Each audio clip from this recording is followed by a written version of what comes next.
Adnan water tank लेकर आए हैं 6 लेयर वाटर टैंक्स जिस पर दे रहे हैं 25 साल की guarantee. Adnan water tank, safe and healthy water storage solution.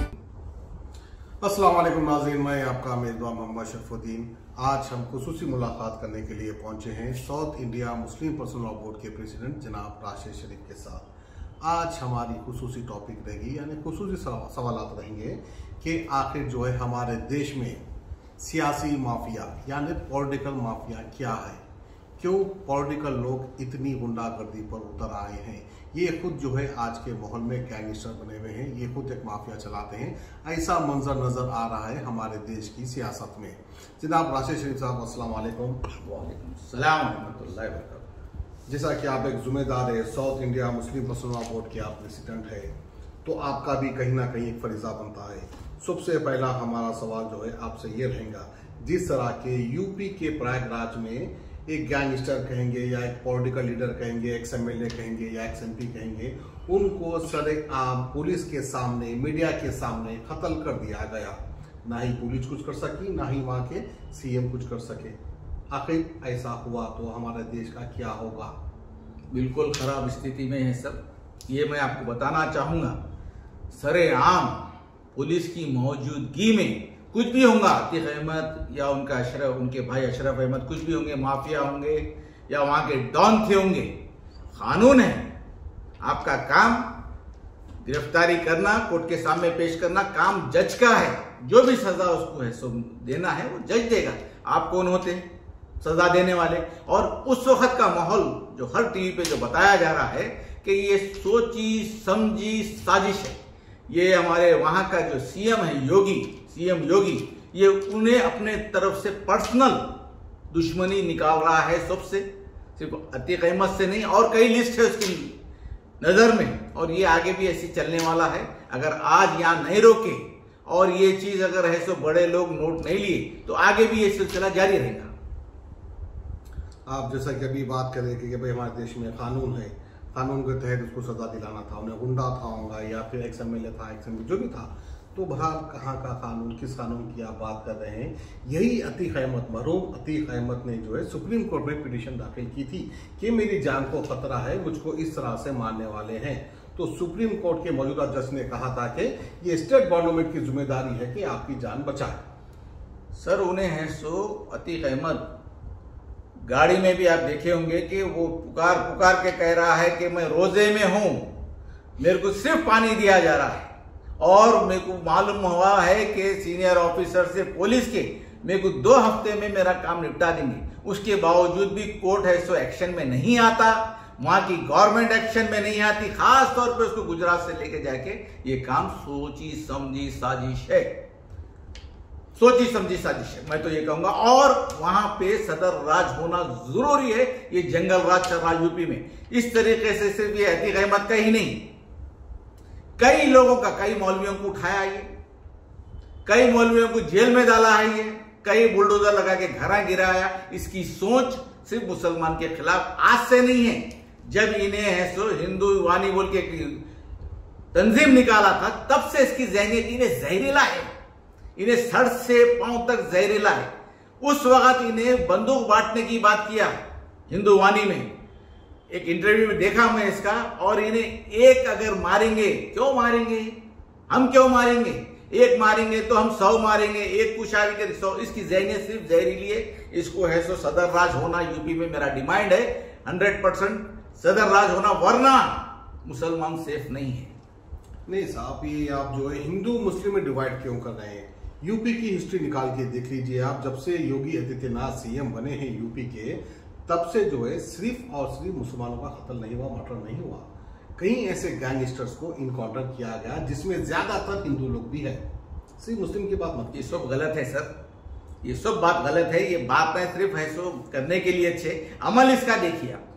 अमल मदरसों के पीछे इन्हें, मसाजिद के पीछे इन्हें, उलमाओं के पीछे इन्हें। आप देखिए, आजम खान साहब की बात करना चाहूंगा, इतनी बड़ी यूनिवर्सिटी डाली, और जब इन्हें सीएम बना तो इसका काम था आजम खान साहब को बुला के जो मदद हुई पैसे से और हुकूमत से मदद कर सकता था, यूनिवर्सिटी खुला सकता था, इन्हें उल्टा इन्हें यूनिवर्सिटी, इतनी बड़ी यूनिवर्सिटी माइनॉरिटी की थी, वो बंद कर दिया। तो इसकी ज़हनियत से आप अंदाजा लगाए इसकी ज़हनियत क्या है। शायद हिंदुस्तान की सियासत में सिर्फ एक ही मुस्लिम चेहरे को रखना चाह रहे हैं, जिसकी वजह से आजम खान हो या अतीक अहमद हो या जितने भी मुस्लिम सियासतदान हो यूपी में, उन सबको शायद हटाना भी चाह रहे होंगे, क्योंकि कोई इनका एक चहीता सियासतदान होगा जिसको लेकर हिंदुस्तान में एक मुस्लिम चेहरा बनाना चाह रहे हैं, क्योंकि कई लोग ने भी महसूस किया होगा। इसके ताल्लुक से क्या कहते हैं? सही भी जो सियासी चेहरा की बात आप कर रहे हैं, हर कोई समझता केजी से पीजी तक जो है हर वो उस लोग समझते कि वो किसका नाम लेना चाह रहे हैं आप। मैं बिल्कुल खुली बात करूंगा, असदुद्दीन अवैसी साहब का नाम आप लेना चाह रहे हैं, और असदुद्दीन अवैसी साहब बिल्कुल इनके चहीते हैं, लाडले हैं। ये तो बोलूंगा कि अब इस वक्त भाई साहब ये लाडले, ये चहीते का चैप्टर क्लोज। अब जो आप है वो आप बन जाइए। आप मुसलमानों के लीडर, हजारों वक्त बोल दिया मैं मुसलमानों का लीडर नहीं हूं, मैं मुसलमानों का लीडर नहीं हूं। मुसलमानों से आप जो मुकाम पे पहुंचे सिर्फ मुसलमानों से पहुंचे, कोई दूसरी कौम से नहीं पहुंचे। मुसलमान आपको वोट दिया, मुसलमान आपको हिमायतनगर से निकाल के आपको ऐसो शास्त्रीपुरम में बिठाया। आज माशाल्लाह क्या चीज नहीं है आपके पास। अय्याशी में, माफी चाहता हूं, ऐश में आप जी रहे हैं माशाल्लाह, हर वो चीज आपके पास है। सिर्फ ये मुसलमान की देन है, ये दूसरी कौम की देन नहीं है। नहीं, देखिए असदुद्दीन अवैसी एक इंसान है, तहज्जुद गुजार है, 5 वक्त नमाजी है। खैर मैं तो उनका नाम लिया नहीं, आप जबरदस्ती मुझ पर इल्जाम डाल दे रहे हैं कि मैं किसका नाम लेना चाह रहा था। खैर एक सियासत की बातें हैं, खैर हो भी सकता है शायद वो मिले होंगे बीजेपी पार्टी। होंगे नहीं सर, होंगे नहीं, आप बचाने की बात मत करिए। आप सच न्यूज है आपका, क्योंकि इस वक्त सच ही जरूरत, अब इस वक्त आवाम को जरूरत सच की है। झूठ से तो जिंदगी गुजर गई। लाल दरवाजा, हरा दरवाजा, नारे तकबीर, चार मीनार की मस्जिद, नारे तकबीर। अब मैं हमारी कौम से भी बोलना चाह रहा हूं, ये नारे तकबीर अब जरूरत है। नारे तकबीर की जब जरूरत नहीं थी, अब जरूरत है। आप है सो अब जरूरत, अब नारे तकबीर, अल्लाह अकबर एक होके लगाओ।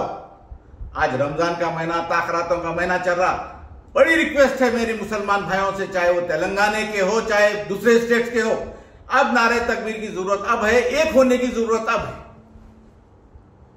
तो चलिए, अब क्या सिर्फ हैदराबाद के मुसलमानों को ये मैसेज देना चाह रहे हैं, या जो है फिर ऑल ओवर इंडिया के मुस्लिम्स को आप ये मैसेज देना चाह रहे हैं कि सब एकजुट होने की जरूरत है? अगर एकजुट हो तो कैसा होंगे? जैसा कि अब जो है एक बीजेपी की बहुत बड़ी सियासत है, वो लोग ये चाह रहे हैं कि भाई हिंदुस्तान में सिर्फ एक ही मुस्लिम फेस बने। वाट एवर जो भी है आपने नाम लिया है, अब वो आप बेहतर जाने या खुदा बेहतर जाने, उसमें सच्चाई की सत्ता है, लेकिन मकसद तो एक ही नजर आ रहा है। वो एक ही मुसलमान को जो है फेमस करना चाह रहे हैं, कोई और मुसलमान को लीडर बनने नहीं देना चाह रहे हैं। ये बात साफ जाया हो चुकी है। मैं भी चाहूंगा असदुद्दीन अवैसी साहब लीड करें पूरे हिंदुस्तान पे। काबिल है माशाल्लाह, काबिल है, कई वक्त बोला कि स्मार्ट भी है, काबिल भी है। और असदुद्दीन अवैसी साहब आज अगर आगे बढ़ते, ईमानदारी से अगर आगे बढ़ते हैं तो इंशाल्लाह आज पूरे जितने भी, अब जैसा कि कर्नाटक में इलेक्शन है सर, सीएम इब्राहिम साहब से बात किया जो जनता दल के प्रेसिडेंट हैं, वहां पे कांग्रेस कितने सीटों पे ठहरी, वहां पे है तो जनता दल कितने सीटों पे ठहरी। अगर अपन जाके वो लोगों को डिस्टर्ब करेंगे ये गलत है। अपन मीन क्या? अपन मीन एमआईएम जाके या टीआरएस जाके भी अगर वहां डिस्टर्ब करेंगी, बीआरएस जाके अगर डिस्टर्ब करेंगी तो उन लोगों को प्रॉब्लम होगा। हाँ, आप है सो पूरे उलमाओं को एक करके, पूरे हिंदुस्तान को उलमाओं को एक करके कर्नाटक में बैठ के आप बात करिए, कुमारस्वामी साहब से बात करिए, इब्राहिम साहब को बिठा के बात करिए, इंशाल्लाह उनके बेहतरीन पैकेज लीजिए। आप 4% जो खत्म कर दिया गया, अब 12% की बात करिए। जो बजट है आपका उससे 4 गुना बढ़ा के बात करिए। जो भी सहूलतें लेना है आप बराबर लेके वो पार्टी से बात करके पूरे उलमाओं के बीच में सपोर्ट करिए। इससे पहले भी जो है यूपी के इलेक्शन में एक मौलाना ने कहा था कि असदुद्दीन अवैसी आपको जो है इस तरह से इलेक्शन नहीं लड़ना चाहिए, जहां से आप जीत सकते हैं सिर्फ वहीं से आप अपना कैंडिडेट यानी अपना उम्मीदवार खड़ा कीजिए, तब जाकर जो है आपकी सियासी पार्टी को फायदा होगा और अपोजिशन पार्टी को भी फायदा होगा। लेकिन उनकी बात को रद्द करते हुए असदुद्दीन अवैसी ने कहा था कि मैं एक सियासतदान हूं, मैं वही करूंगा जो सियासत में जरूरत पड़ेगी। ये सियासतदान हम भी है। अब आप भी जो है मुस्लिम पर्सनल लॉ बोर्ड के प्रेसिडेंट है साउथ इंडिया के, तो आप भी जो है ये चाह रहे हैं कि असदुद्दीन अवैसी इस बार कर्नाटक में ना जाए। यही मतलब है ना आपका? बिल्कुल यही मतलब है तो मेरा। जवाब भी वो यही देंगे कि भाई राशिद साहब आप साउथ इंडिया के जो भी है मुस्लिम पर्सनल बोर्ड के प्रेसिडेंट है, तो बहरहाल आपका ये काम नहीं है, मैं एक सियासतदान हूँ, मैं जो है जाऊंगा, ये मेरा हक है, ये मेरा जमहूरी हक है, मैं कर्नाटक में लड़ूंगा, मैं जो है यूपी में लड़ूंगा, बिहार में लड़ूंगा, मैं कहीं भी लड़ूंगा। फिलहाल तैयारी में तो है राजस्थान की, क्योंकि राजस्थान में कांग्रेस की हुकूमत है, आप सभी जानते हैं। शायद हो सकता है कि वहां पर भी इस बार बीजेपी की हुकूमत आ जाएगी, क्योंकि असदुद्दीन अवीसी साहब के मुबारक कदम जो राजस्थान में पड़ चुके हैं। तो बहरहाल अब कर्नाटक में क्या होने वाला है, आसार तो ऐसे नजर आ रहे हैं कि अब जो है कर्नाटक में कांग्रेस की हुकूमत बनने वाली है। नहीं सर, मैं असद साहब से, क्योंकि 100 सीट जो यूपी में ठहराए, जहां जहां भी, चाहे गुजरात हो, चाहे कलकत्ता हो, चाहे बिहार हो, चाहे कर्नाटका हो, जहां भी ये गए, बीजेपी गवर्नमेंट आई, ये केजी से पीजी तक बच्चा जानता। मतलब उनके कदम में इतनी तासीर है कि मुबारक कदम जहां भी पड़ रहे हैं जो है बीजेपी को फायदा ही फायदा बराबर हो रहा है, बीजेपी को बराबर फायदा हो रहा है। तो अब ये सोचना जरूरी है कि भाई मेरे जहां भी कदम डाल रहा हूं वो बीजेपी को फायदा हो रहा है, लिहाजा अपन अपने कदम रोक लूं, रोक के है तो देखूं कि बीजेपी को किस तरीके से। सिर्फ मैं तो बिल्कुल सर साफ अल्फाज में कहूंगा, अगर बीजेपी को कोई हरा सकता तो सिर्फ असदुद्दीन अवैसी एक आदमी ही हरा सकता। सिर्फ अगर वो घर में बैठ गया, अपने हैदराबाद में बैठ गया, तेलंगाना में बैठ गया, अगर यहाँ की सियासत को, यहाँ पे जो 7 सीटा हैं उसको 50 सीटा करके है, तो यहाँ की अगर कुव्वत अगर यहाँ की बढ़ाता है, तो मैं समझता हूं कि अगर ये कोई दूसरे स्टेट में कदम नहीं डाले, अपने मुबारक कदम अगर नहीं डाले, तो बीजेपी का 100% सफाया हो जाएगा। तो कौन सी पार्टी अच्छी है? जो आप लोग का मतलब ये निकलता है कि भाई बीजेपी को जितने मत दियो, कांग्रेस को आने दो, इस तरह का इशारा भी है। कांग्रेस क्या भला करी मुसलमानों के लिए? तारीख निकाल के देख लीजिए, जब भी मुसलमानों को नुकसान हुआ है उसकी कहीं ना कहीं जिम्मेदार कांग्रेस भी रही है। बिल्कुल सर, मैं बिल्कुल ये चीज मानता हूं। जितने रीजनल पार्टी है, रीजनल पार्टी जैसे हमारी बीआरएस है, यहाँ पे बेहतरीन काम कर रही है हर एक के लिए। हाँ, थोड़ी चीजें हैं जिसे मैं भी बार बार याद दिलाता हूं। सर 12% आप देते बोले, सर आप ऐसा बजट बढ़ाते बोले, सर आप ऐसा यहाँ पे चंचलगुड़े को ऐसा शिफ्ट करते बोले जेल को, ये है चीजें अपन बैठ के बात कर सकते हैं। मगर जो डेवलपमेंट, जिस दिन भी आपके सर 12% दे देंगे मुसलमानों को, हिंदू वोट उनके पास से कट हो जाएगा, ये बात को अभी जानते। सर ये चीज हम मैं नहीं मानते। हमारी पार्टी जो है ना, मेरी पार्टी, मैं भी बीआरएस से, टीआरएस से एमपी लड़ास हूं हैदराबाद, मैं बहुत ही करीब से जानता हूं सीएम साहब को और उनकी फैमिली को। ये लोग सिर्फ डेवलपमेंट पे वोट मांगते हैं। आप देख रहे हैं, आप भी हैदराबाद के हैं, माशाल्लाह कितना डेवलप। सिर्फ तकलीफ हमारे को इस वजह से सिर्फ ओल्ड सिटी में डेवलपमेंट नहीं है, बाकी तो पूरा माशाल्लाह केसीआर साहब, केटीआर साहब अपना लोहा मनवा चुके हैं सियासत में, और तेलंगाना को बहुत आगे लेके जा चुके हैं। नहीं, ओल्ड सिटी भी डेवलप हो रही है, आहिस्ता आहिस्ता हो रही है, काम स्लो हो रहा है, लेकिन हो रही है, उसमें कोई शक नहीं है। तो बहरहाल और एक हमारा सवाल ये रहेगा कि आप क्या मैसेज देना चाहते हैं मुसलमानों को, और ये इस वक्त हिंदुस्तान की सबसे बड़ी माफिया कुछ है तो वो सिर्फ और सिर्फ पॉलिटिकल लीडर है। ये बात को मानना चाहिए हमारे देश के हर इंसान को, इनसे बड़ा गुंडा कोई नहीं है। इसके ताल्लुक से क्या कहना है? 100% मैं आपकी बात पे बिल्कुल मुत्तफिक हूं। आज देखिए आप, यही माफिया हैदराबाद में भी है, यही माफिया तेलंगाना में भी है। आज पूरे वक्फ प्रॉपर्टियां गायब कर दी, करोड़ों के वक्फ प्रॉपर्टियां, एकड़ों के वक्फ प्रॉपर्टियां गायब कर दिए, खा गए। इतना बड़ा नुकसान ये माफिया से मुसलमानों को हुआ है। जिस दिन मुसलमान की आंख खुलेंगे तब पता चलेगा कि हम कितना नुकसान उठाए। सिर्फ जहां पे बोलना था वहां पे नहीं बोले, जहां पे नहीं बोलना था वहां अल्लाह अकबर के नारे चलते रहे। नहीं, देखिए ऐसा नहीं है कि हमारे तेलंगाना की आवाम को इस बात का इल्म नहीं है, इल्म है। वक्फ बोर्ड की जायदाद खा गए, कौन से चोर खाए, इस बात की भी इत्तला है, लेकिन मजबूर है, गरीब है, ताकतवर नहीं है, तो इंसान क्या आवाज उठाएगा? भैया मैं जाऊंगा आवाज उठाने के लिए, ऐसे ही मैं गायब हो जाऊंगा। कहां गया शरफुद्दीन, किधर जाएगा, नाता है ना पता है। वो दौर खत्म हो गया शरफू भाई, वो दौर खत्म हो गया। आज की डेट में मैं देख रहा हूं, अल्हम्दुलिल्लाह अल्लाह का करम है, मैं देख रहा हूं कि आज जो हालात तेजी से जो बदल रहे हैं, बीजेपी जो बदल रही है, आरएसएस जो बदल रही है, हर मुसलमान को फिक्र है आज। और मैं एक आपको और एक बात बता दूं कि ये लोग अगर समझ रहे हैं मुसलमान कमजोर है, मुसलमान को जो चाहे जहां चाहे गोली मारते सकते, पुलिस कस्टडी में गोली मार, मुसलमान सिर्फ देश को चाहता है बोल के खामोश बैठा हुआ है। वरना हमारे हर घर में खालिद बिन वलीद मौजूद है।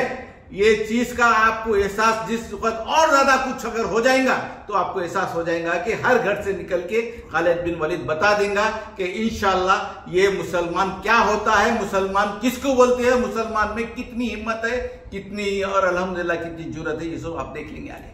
हर घर में खालिद बिन वलीद मौजूद है कह रहे हैं आप, लेकिन अफसोस की बात है हमारा सदर खुद जो है, जो भी हम मुसलमानों का सदर बनता है, वो खुद एक मीर जाफर जैसा रोल अपनाता है, उसका किरदार मीर जाफर जैसा है। अब बदलना है साहब, अब हो गया, जो कर लिए बहुत कर लिए, जितना कमाना था, जितना पैकेज लेना था सब ले लिए। अब मुसलमानों के लिए अगर आप काम नहीं करेंगे तो मुसलमान, यही मुसलमान जो रिक्शे वाला, झटके वाला, बंडी वाला, पान के डब्बे वाला जो आपको आज ये मुकाम पे पहुंचाया, तेजी से खींच के आपको फिर आपके मुकाम पे पहुंचा देगा। किसको जरूरत है वोटर्स की और वोट की? आज के दौर में जो है सियासतदान इतना ताकतवर हो चुका है, कोई घर से निकल के वोट नहीं भी डालता है तो उसका वोट पड़ जाता है। जितने वोट की उन्हें जरूरत है इलेक्शन जीतने के लिए, वो तो उनके हाथ में ही रहते हैं। तो अवाम निकले या ना निकले, अवाम चाहे या ना चाहे, कोई फर्क पड़ने वाली बात नहीं है। ऐसा नहीं है शफू भाई, लास्ट इलेक्शन में 27% ही पोलिंग हुई, बाद में 33 कर दिया गया उसको, 27% ही पोलिंग हुई। आज बड़ी शर्म की बात है, माइक लेके पूरे एरिया में घूमते हुए देखा कि निकलिए घर से, निकलिए वोट डालिए। पब्लिक को इंटरेस्ट ही नहीं है, करे क्या पब्लिक? कुछ नहीं, तुमको डालना क्यों, तुम करे क्या, हमारे लिए हुआ क्या, आज तक कुछ कर सके? यही वजह है आज घर घर माइक लेके इलेक्शन के दिन देखना पड़ा कि भाई साहब, बहन साहब, अम्मा, बाबा, खाला, चाचा, चीजो बोल के घर से निकालने की, उसके बावजूद भी सिर्फ 27% वोट पड़े। तो ये उनकी करने का, उनके है सो मुसलमानों को नजरअंदाज करने का सिला है। नहीं, 27% का तो प्रूफ नहीं है, क्योंकि रिटर्निंग ऑफिसर ने जो कह दिया डिक्लेयर जो हुआ है अनगरीब या 40% के ऊपर इस तरह की पोलिंग हुई, डिक्लेरेशन इस बात का किया गया। वही बात को हमको मानना पड़ेगा, क्योंकि किसी के पास सबूत तो नहीं है। अब वो जो कह दिए वही सबूत है। तो बहरहाल जो भी हो, जहां तक हमने देखा है आवाम घर से बाहर निकलती नहीं है, वोटिंग करती नहीं है। इस अहमियत को समझिए। अगर आपको कोई सियासी पार्टी पसंद नहीं भी आती है तो जो है ईवीएम मशीन में और एक ऑप्शन भी है, वो है नोटा, यानी आप किसी को डालना नहीं चाहते, उस पर भी अगर आप बटन दबा देते हैं तो आपका वोट जाया नहीं जाएगा। नहीं सर, अभी शफू भाई बिल्कुल, आज जिस तरीके से सालार के दौर में रीपोलिंग होती थी, 100 से क्रॉस कर लेते थे, आज की उस वक्त की आज जरूरत है। आज है सो फिर पब्लिक घर से निकलना है, वोट डालना है, और हमारे एमएलए और हमारे एमपी साहब को, चाहे वो टीआरएस के हो चाहे वो एमआईएम के हो, उनसे बात करने की जरूरत है। और बात करने की तैनात में वोट डालना है, और तैनात में वोट डालेंगे तो ये माहौल बदलेगा। अगर घर से निकल के आप ऐसे बटन दबाएंगे नोटों पे, अगर उसको आपका वोट जाया करेंगे, ये गलत बात है। आपको वोट डालना चाहिए, वोट डालने से पहले बात जरूरी है, चाहे गवर्नमेंट से हो चाहे एमआईएम से। कि नोटा का वोट जाया गया, नोटा का वोट तो ये साबित करता है कि भाई आपने वोट डाला है, लेकिन आप किसी भी सियासी पार्टी को पसंद नहीं कर रहे, ये मतलब निकलता है। वोट जाया नहीं जाता है, वो काउंटिंग में आता है, काउंटिंग होता है, बराबर होता है। आज बीआरएस बहुत काम कर रही, आप निकाल नहीं सकते कि बीआरएस कुछ काम नहीं करी। पूरा शहर से लेके आप देख लो, पूरा कहां तक किलोमीटर तरक्की हो रही। पानी का मसला, लाइट का मसला, कई मसले हल हो गए अल्हम्दुलिल्लाह। हाँ, अब जो मसला है पार्टी का भी है, बीआरएस का भी है और एमआईएम के भी, बात करना जरूरी है। इंशाल्लाह बराबर इन दोनों से बात करके आगे के फैसले करेंगे। चलिए फिर एक बार क्या मैसेज देना चाहते हैं पॉलिटिकल गुंडों को लेकर, पॉलिटिकल माफिया को लेकर, पॉलिटिकल गैंगस्टर को लेकर? आखिर ये सियासतदान इतने बड़े गुंडे कब से बन गए? देश की आवाम क्या कर रही है? कहीं ना कहीं एक सवाल उठता है। देश की आवाम एक भरोसा कर जो है वोट डालती है ताकि हम सिक्योर रहे, हम सेफ रहे। लेकिन जो हमारा वोट लेते हैं, सीएम बन जाते हैं, एमपी बन जाते हैं, एमएलए बन जाते हैं, वो खुद एक बहुत बड़े गुंडे नजर आते हैं कहीं ना कहीं आज के मौजूदा दौर में, आज के मौजूदा सियासत में। क्या सियासतदान एक गुंडा होना जरूरी है? क्या सियासतदान के हाथ में कहीं ऐसे गैंगस्टर होना जरूरी है जिनके जरिए काम निकाल सकते हैं? ये एक सवाल उठता है। आखिर आवाम को किस तरह का लीडर चुनना चाहिए? क्योंकि जिसको भी देखो आप ताकत में नजर आता है, एक एमएलए हो या एक एमपी हो, उसके पास कई गुंडे हाथ के नीचे काम करते हैं। पावर आने के बाद, पैसे आने के बाद आखिरत खराब नहीं करना है और आखिरत बनाने की कोशिश करना है। अगर पावर आ गया, पैसा आ गया, 4 गुंडों को खरीद लिए, शरीफ आदमी को दबा दिए, उन्हें आवाज उठा रहा उसको दबा दिए, तोड़फोड़ उसके घरों में कर दिए, ऑफिसों में। ये बिल्कुल गलत है। उसको रोड पे पकड़ के मार दिए, ये गलत है। आप है सो अगर पावर और पैसा आने के बाद मेरा अपना मशवरा है कि अपनी आखिरत सही करो। अवाम के लिए क्या मैसेज देना चाहिए? अवाम है सो ऐसे लोगों को चुनो, और जब भी उन गली में और आपके एरिया में आएंगे तो उनको पकड़ो, उनका गिलेबान पकड़ो, पूछो कि अब तक क्या करे, अब आगे क्या करने वाले हैं तुम। अगर उन्हें जवाब दे रहे हैं, सही जवाब दे रहे हैं, तो उसके बारे में एक महल्ले में एक टीम बनाओ, उसके बाद फैसला करो कि भाई इन्हों हमारे को ये बोले और करेंगे या नहीं करेंगे। उनसे आप पूरे मिलके बात करो, और करना है तो आगे बढ़ो, नहीं करना है तो रोको। जैसा कि राशिद शरीफ साहब ने कहा कि गिरेबान पकड़ो, ऐसी गलती आप मत करो। आप बस्ती में आएंगे, कोई एक जना हिम्मत करके इस तरह की हरकत कर देगा तो गायब हो जाएगा, उसका घर गायब हो जाएगा, उसके घर पे बिडो लग जाएगा, उसका खानदान खत्म हो जाएगा। सबसे पहले जो है इस वक्त मुसलमानों में एक यूनिटी बनाना जरूरी है।